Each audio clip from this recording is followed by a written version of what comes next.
Regardless of your race, gender, sexuality, religion, ability, or age, you are important, you are loved, and you are valued. And you are worthy of getting support for your mental health. Access to mental health support is a universal human right. A study by the charity Mind found that 1/3 of people aged 16 plus in the UK don't make space in their day to talk about their mental health. And almost half the respondents said that the reason why they have fewer conversations is because everybody's struggling right now and they don't want to burden them with their problems. But whoever you are, whatever it is that you're facing, it's worth getting support for. I'll never forget telling a good friend of mine that my problems weren't big enough or heavy enough to bother them with because they already had their own stuff going on. And her response was so simple, yet so profound. She said, if it's a big deal to you, then it's worth doing something about. And that's kind of all there is to it. If something is making you feel heavy, if something is making you feel miserable, then it's worth doing something about it because you're important enough. And it's your right as a human to get support when you're struggling with your mental health. The more that we talk, the more that we normalize conversations around mental health,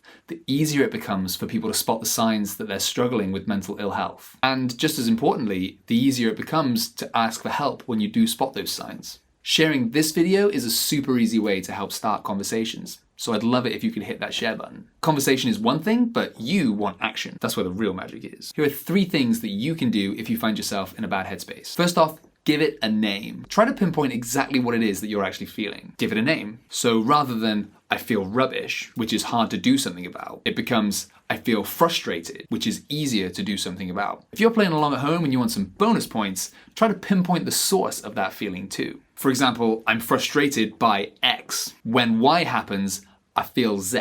And as a final pro tip, writing it down is a really tangible way to help identify those feelings. Next, find things that help with those specific feelings that you've just identified. So like what helps when you're feeling numb won't necessarily help when you're feeling frustrated. It's important to have a few things in your toolbox to help you deal with the range of emotions that you're gonna feel. Luckily, you can go to hatw.co.uk, click on things to try, and then choose how you're feeling. And it'll give you a bunch of options for stuff that's helped someone else in the past. If it's worked for them, could work for you. Finally, be the one who goes and looks for help. I wish that we lived in a world where people were regularly checking in with the people around them, but for a bunch of reasons, we're not. So sometimes you're gonna need to be the one who makes that first move. Honestly, it doesn't need to be much. Sometimes it's just about putting your hand up and saying, I am not coping right now. Or when someone says, you alright? Answer with how you're really feeling. And if you're someone watching this who's maybe worried about a friend, be the one who starts the conversation about mental health. Ask them how they're doing, how they're really doing. Invite them along to social events and don't give up on them. Literally, just be there, physically, on their side. That can make more of a difference than you realize. So there you go. No matter who you are